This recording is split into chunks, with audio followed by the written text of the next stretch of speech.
விஜய் அவர்கள் தொடர்ந்து அரசியல் ரீதியாக விமர்சிக்கிறது திமுகவை தான், அது எல்லாருக்குமே தெரிஞ்ச விஷயம் தான். தமிழகத்தில் இந்த படத்தை ரிலீஸ் பண்ணுறதுக்கு ஏதாவது ப்ராப்ளம்ஸ் வருமா சார்? இப்போ ஜனநாயகன் படத்தினுடைய ப்ரொடியூசர் வந்து கர்நாடகாவை சேர்ந்தவருங்கிறதுனால அங்கே உள்ளவர்கள் யார் படத்தையும் இங்கே ரிலீஸ் பண்ண விடக்கூடாது. அதை வந்து வேணா திமுக தூண்டி விட ஒரு முயற்சி பண்ணும். விஜய் வந்து ரொம்ப போர் அடிக்குது அரசியல், அது பாட்ட ஒரு பக்கம் போகட்டும், ஒரு படம் நடுவில் நடிப்போம்னு நினச்சாருன்னா அது யார் தடுக்க முடியும்?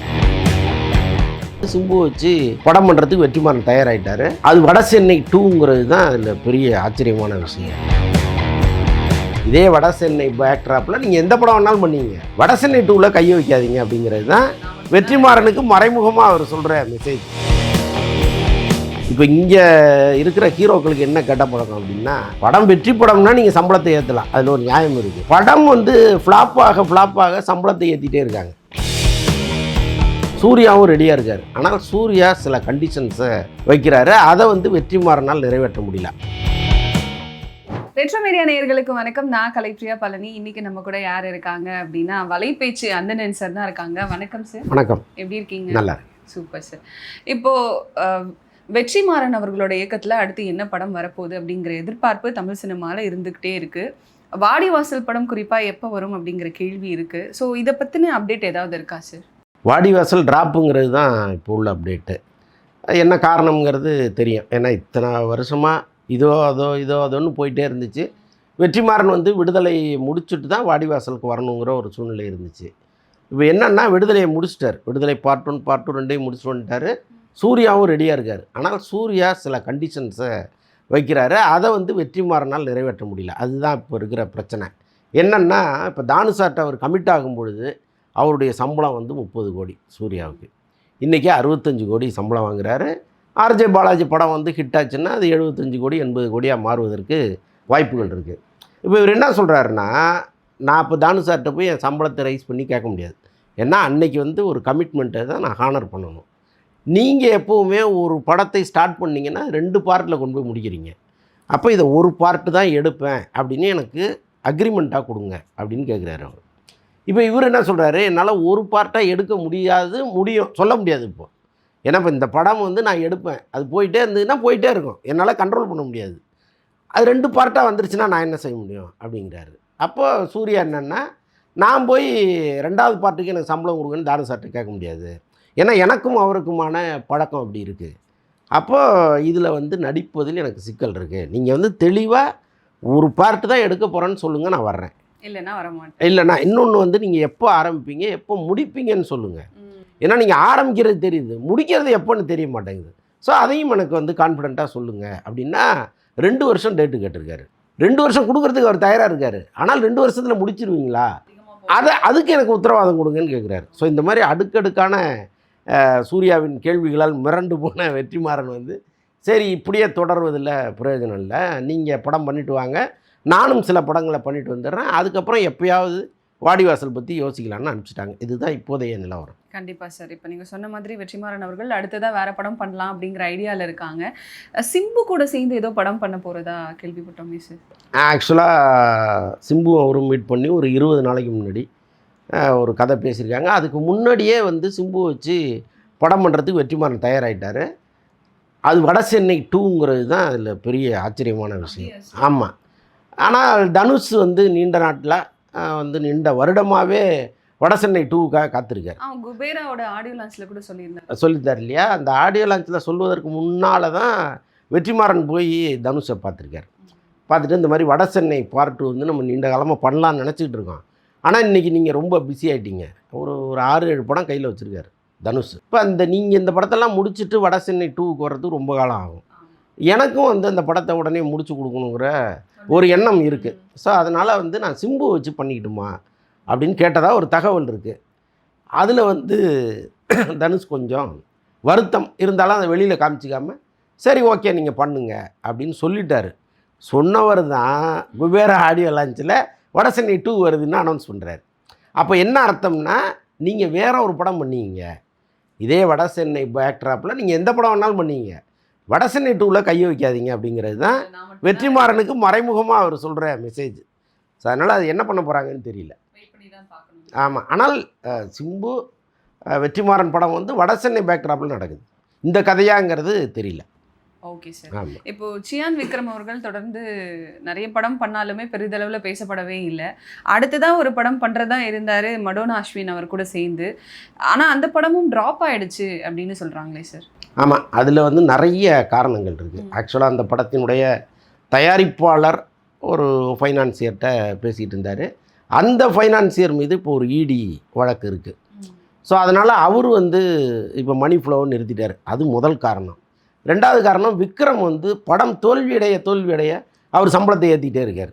இப்போ இங்கே இருக்கிற ஹீரோக்களுக்கு என்ன கெட்ட பழக்கம் அப்படின்னா, படம் வெற்றி படம்னா நீங்கள் சம்பளத்தை ஏற்றலாம், அதில் ஒரு நியாயம் இருக்குது. படம் வந்து ஃப்ளாப்பாக சம்பளத்தை ஏற்றிட்டே இருக்காங்க. அது என்ன கான்செப்ட்னே புரியல. விக்ரமுடைய வெற்றிங்கிறது அண்மை காலமாக இல்லை, ரொம்ப காலமாகவே இல்லை. அப்போது அவர் வந்து இந்த படத்துக்கு கேட்குற சம்பளங்கிறது ஒரு அபரிமிதமான சம்பளம் கேட்குறாரு. அதில் வந்து தயாரிப்பாளருக்கு ஒரு சிக்கல். ஸோ எல்லாமே சேர்ந்து கிட்டத்தட்ட அந்த படம் ட்ராப்புங்கிற மாதிரி தான். தோராயமாக எவ்வளோ கேட்பாரு? 60 கோடி கேட்குறாராம். அதை ப்ரொடியூசர்ஸ்னால கொடுக்க முடியலங்கிற இல்லை, பட்சத்தில் அவருக்குன்னு ஒரு மார்க்கெட் லெவல் இருக்குல்ல. ஸோ அதை தாண்டி கொடுக்க மாட்டாங்கல்ல. 40 வாங்கிங்க 30 வாங்கிங்க அப்படின்னு சொல்லுவாங்க. அதற்கு அவர் ஒத்து வரணும்ல. அதனால் இந்த படமும் ட்ராப் ஆயிடுச்சு. அடுத்ததாக சியான் விக்ரம் ஏதாவது படம் பண்ண போகிறாரா சார்? இல்லை, இப்போதைக்கே அவர் பேசி வச்சுருந்தது இந்த படத்தை தான், இந்த கதையை தான். அதனால் இப்போ இது அவர் சம்பளத்தை குறைச்சிக்கிட்டா ஸ்டார்ட் ஆயிரும். அவரும் வந்து ஃபைனான்சியரும் வேறு எங்கேயாவது ரெடி பண்ணி கொண்டு வந்துடுவார். பட் இவர் சம்பளத்தில் காம்ப்ரமைஸ் பண்ணணும். கண்டிப்பாக சார். எல்லாருமே எதிர்பார்த்துட்டு இருக்கிற ஒரு படம் அப்படின்னா ஜனநாயகம் தான். ஏன்னா விஜய் அவர்களோட கடைசி படம் இல்லையா? எப்போ தான் வரும் ஜனநாயகம் அப்படின்ற ஒரு எதிர்பார்ப்பு இப்போ வரைக்கும் குறையவே இல்லை. இப்போது இந்த படத்துக்கான வேலைகள் எந்த அளவுக்கு போயிட்டுருக்கு? ஷூட்டிங் முடிஞ்சிருச்சு. இப்போ அந்த இப்போ போன 2ஆம் தேதியோட விஜய் போர்ஷன் எல்லாமே முடிச்சிட்டாங்க. அதுக்கப்புறம் ஒரு சின்ன சின்ன விஷயங்கள் இருக்குது மற்ற நடிகர்களை வச்சு. அது ஒன்றும் பிரச்சனை இல்லை. அதுக்கப்புறம் போஸ்ட் ப்ரொடக்ஷன் அப்படி இப்படின்னு போய் ஜனவரியில் தான் படம் ரிலீஸ். பொங்கலுக்கு தான் படம் ரிலீஸு. ஸோ அது வரைக்கும் அந்த போஸ்ட் ப்ரொடக்ஷன் வேலையெல்லாம் பார்த்துட்டு இருப்பாங்க. இவர் அரசியலுக்கு வந்துட்டார். இன்றைக்கி பார்த்துருப்பீங்க பரபரப்பாக ஒரு 6 முக்கியமானவர்கள் கட்சியில் வந்து இணைஞ்சிருக்காங்க. இது இனிமேல் தொடரும். இந்த ஏற்கனவே வந்து நான் தாவேக்காவில் சேர்றேன்னு கேட்ட எல்லாரையுமே ஒரு பெண்டிங்கில் வச்சுருந்தார். வெயிட் பண்ணுங்கள், நான் சொல்லும்போது வாங்கன்ட்டு. அதே மாதிரி படத்தை முடிச்சுட்டு வந்து இப்போ தான் ஸ்டார்ட் பண்ண ஆரம்பிச்சிருக்கிறாரு. போக போக இன்னும் ஸ்பீடாக போகும். இப்போது விஜய் அவர்கள் தொடர்ந்து அரசியல் ரீதியாக விமர்சிக்கிறது திமுகவை தான், அது எல்லாருக்குமே தெரிஞ்ச விஷயம்தான். இப்போ அவங்களோட ப்ரொடக்ஷன் வந்து தான் நிறைய படங்களை இப்போ தொடர்ந்து பண்ணிகிட்டு இருக்காங்க. ஸோ தமிழகத்தில் இந்த படத்தை ரிலீஸ் பண்ணுறதுக்கு ஏதாவது ப்ராப்ளம்ஸ் வருமா சார்? எனக்கு தெரிஞ்சு வராதுன்னு நினைக்கிறேன். ஆனால் இப்போ ஜனநாயகன் படத்தினுடைய ப்ரொடியூசர் வந்து கர்நாடகாவை சேர்ந்தவருங்கிறதுனால இப்போ தக் லைஃப் அங்கே ரிலீஸ் ஆகலை. ஸோ இங்கே இருக்கிறவங்களுக்கு ஒரு கோபம் இருக்குது. அங்கே உள்ளவர்கள் யார் படத்தையும் இங்கே ரிலீஸ் பண்ண விடக்கூடாது அப்படிங்கிற கோபம் இருக்குது. அதை வந்து வேணால் திமுக தூண்டி விட ஒரு முயற்சி பண்ணும். ஏன்னா இப்போ அவங்க நேரடியாக அதில் இறங்க முடியாது. இப்போ ஜனநாயகன் படத்துக்கு அவங்க ஏதாவது இடையூறு விளைவிச்சாங்கன்னா அது திமுக மீது கோபமாக மாறும். இப்போ விஜய் மீது அக்கறை உள்ள ஒரு பெரும் கூட்டம் வந்து திமுகவை வெறுக்கும். அப்போ அந்த வெறுப்பு அரசியலை அவங்க விரும்ப மாட்டாங்க. அப்போது என்ன பண்ணுவாங்கன்னா, இது வந்து கர்நாடகா ப்ரொடியூசரு, நான் அந்த படத்தை ரிலீஸ் பண்ண விட மாட்டேன்னு கொஞ்சம் பேரை வச்சு வேணா அந்த நேரத்தில் ஒரு அரசியல் நடக்கும். அதெல்லாம் விஜயினுடைய கூட்டம் முறியடிச்சிடும். ஏன்னா இப்போ அவ்வளோ பெரிய ஃபேன்ஸ் கூட்டத்தை வச்சுக்கிட்டு ஏற்கனவே வெறும் ஃபேனாக இருக்கும்போது வேணால் நீங்கள் பயப்படலாம். இன்றைக்கி ஒரு அரசியல் கட்சியாக மாறி இருக்கார். ஸோ அப்போ இன்னும் ஃபோர்ஸ்ஃபுல்லாக இருப்பாங்க. கட்டாயமாக அந்த படம் வரும்பொழுது ஒரு சலசலப்பு இருக்கும். அதுக்காக தடை இருக்க வாய்ப்பு இல்லை. இப்போ தமிழகத்தில் எந்த அளவுக்கு எதிர்பார்ப்பு இருக்கும் சார்? பெரிய எதிர்பார்ப்பு இருக்குங்க. பிஸ்னஸே வந்து இது வரைக்கும் இல்லாத அளவுக்கு பண்ணுறாங்க. என்னென்னா இது விஜயனுடைய கடைசி படம். கடைசி படமாக இருக்குமா இல்லை? இப்போதைக்கு கடைசி படம். அது நாளைக்கு ஒருவேளை விஜய் வந்து ரொம்ப போர் அடிக்குது அரசியல், அது பாட்ட ஒரு பக்கம் போகட்டும், ஒரு படம் நடுவில் நடிப்போம்னு நினச்சாருன்னா அதை யார் தடுக்க முடியும்? ஸோ அதனால் விஜயினுடைய கடைசி படம்னு சொல்லி பெரிய அளவு பிஸ்னஸ் பண்ணுறாங்க. சரி, இப்போ தொடர்ந்து இந்த நடிகர் சங்கங்களில் இருக்கிற பிரச்சனைகள் வந்து நாளுக்கு நாள் அதிகமாகிட்டே வருது. இதுக்கு முன்னாடி பார்த்தோம் நடன இயக்குநர்கள் சங்கத்துக்குள்ளே ஒரு பிரச்சனை வந்துச்சு அப்படின்னு சொல்லிட்டு. இப்போது சின்ன திரையில் ஒரு பிரச்சனை ஏற்பட்டிருக்கு. அந்த எலெக்ஷன் நடக்கிறதுல ஒரு ப்ராப்ளம் ஏற்பட்டிருக்கு. அதை பற்றி சொல்லுங்கள் சார். இல்லைங்க, எல்லா சங்கங்கள்லேயும் பிரச்சனை இருக்குது. இப்போ என்ன பண்ணுறாங்க மீடியாக்கள், இப்போ நம்ம போன்ற மீடியாக்கள் வந்து எங்கெல்லாம் சண்டை நடக்குதோ தெரு சண்டையே இப்போ எடுத்து போட ஆரம்பிச்சிட்டாங்க. இப்போ முக்கியமான ஒரு சேனலில் நீங்கள் பார்த்தீங்கன்னா அந்த ஊரில் கிராமத்தில் ஏதோ பக்கத்தில் 2 பேர் சண்டை போட்டுட்ருக்காங்க. நல்லா ஊரில் இருக்கும்போது தினந்தோறும் நடக்கும். அது இந்த தெருவில் நடக்கும், அந்த தெருவில் நடக்கும். அதெல்லாம் வந்து அங்கங்கே திண்ணையில் உட்காந்து பேசுகிற செய்தியாக இருந்துச்சு. இப்போ சேனல் வரைக்கும் வந்துடுச்சு அது. ஸோ அந்த மாதிரி இதை வந்து நம்ம உன்னிப்பாக கவனிக்க ஆரம்பிச்சிருக்கோமோன்னு ஒரு வருத்தம் எனக்கு இருக்குது. ஏன்னா இப்போ சங்கங்கள் நிறையா இருக்குது. இங்கே வந்து எல்லா இந்த 24 கிராஃப்ட்டுக்கும் 24 சங்கம் இருக்குது. இப்போ இங்கே ஒவ்வொரு சங்கத்துலேயும் சண்டை தினந்தோறும் நடக்கும். அது பதவி சண்டையாக இருக்கலாம், அல்லது ஏதாவது உள்ள ஊழல் நடந்திருக்கலாம். ஸோ அது சம்மந்தமான பிரச்சனைகள் இருக்கும்.